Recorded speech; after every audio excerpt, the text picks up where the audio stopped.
नमस्कार. आज आपण बायबलमधील 3 महत्त्वाच्या संकल्पनांबद्दल बोलणार आहोत. नियमशास्त्र, राज्याची सुवार्ता आणि सार्वकालिक सुवार्ता. आता ह्या तिन्ही गोष्टी वेगळ्या वाटू शकतात, पण त्यांचा एकमेकांशी खूप खोलवर संबंध आहे. चला तर मग या सादरीकरणात आपण हेच पाहणार आहोत की ह्या तिन्ही गोष्टी एकाच मोठ्या कथानकाचा भाग कशा आहेत. म्हणजे मूळ प्रश्न हा आहे की या 3 गोष्टींमध्ये काही दुवा आहे का? तर स्रोत सामग्री आपल्याला दाखवते की या शिकवणी वेगवेगळ्या नाहीत, तर त्या एका मोठ्या उलगडत जाणाऱ्या दैवी योजनेचा भाग आहेत. चला तर मग या प्रवासाला सुरुवात करूया. हे सगळं समजून घेण्यासाठी आपण स्रोतामध्ये दिलेल्या मूळ रचनेपासून सुरुवात करूया. बरं, हा तक्ता म्हणजे या संपूर्ण चर्चेचा एक प्रकारे नकाशाच आहे.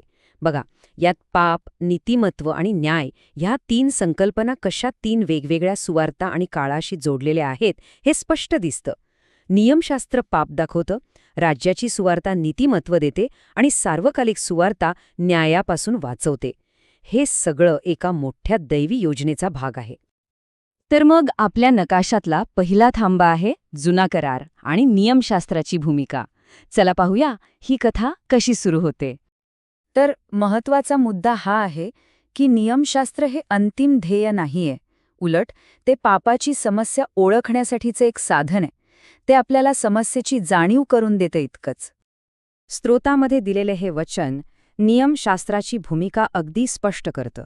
ते ख्रिस्ताकडे नेणारी एक तयारीची पायरी होतं, एक पालक होतं. ठीक आहे, नियमशास्त्रामुळे समस्या तर कळाली, पण मग त्यावर उपाय काय? आणि इथेच राज्याची सुवार्ता समोर येते. ह्या कथेमधला एक टर्निंग पॉइंट आहे. इथे नियमशास्त्राऐवजी येशू ख्रिस्तावर विश्वास ठेवल्यामुळे नीतिमत्वाचा मार्ग खुला होतो.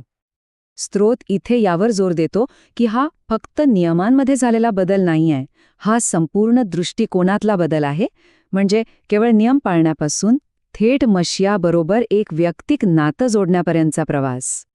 आणि आता आपण या कथेच्या अगदी शेवटच्या टप्प्यावर पोहोचलो आहोत, सार्वकालिक सुवार्ता, जी आपल्याला प्रकटीकरणाच्या पुस्तकात सापडते. ही जी अंतिम सुवार्ता आहे ना, ज्याला स्रोतामध्ये छोटे पुस्तक असंही म्हटलंय, ती अंतिम न्यायातून सुटण्याचा एक मार्ग म्हणून सादर केली आहे.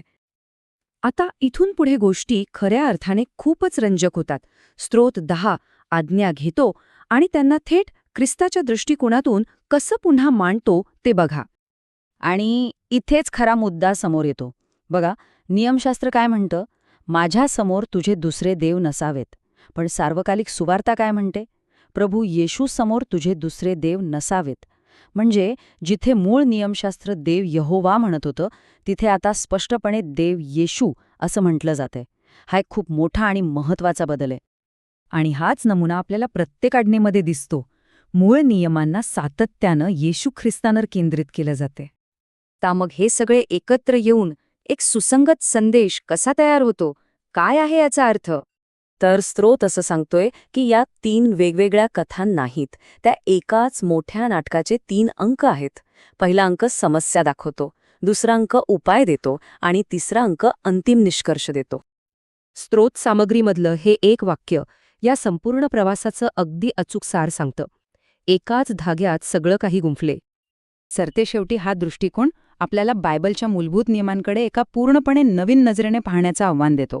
म्हणजे सगळं काही ख्रिस्ताची ओळख आणि त्याचा अधिकार यातून समजून घेण्याचं. तर हा दृष्टिकोन आपल्याला बायबलकडे केवळ एक ऐतिहासिक क्रम म्हणून नाही, तर एका दैवी कथेचा उलगडा म्हणून पाहायला सांगतो. आणि हे आपल्याला विचार करायला लावतं की जर हे खरं असेल, तर ते आपल्या विश्वासाला आणि बायबलच्या वाचनाला नेमकं कसं बदलू शकतं.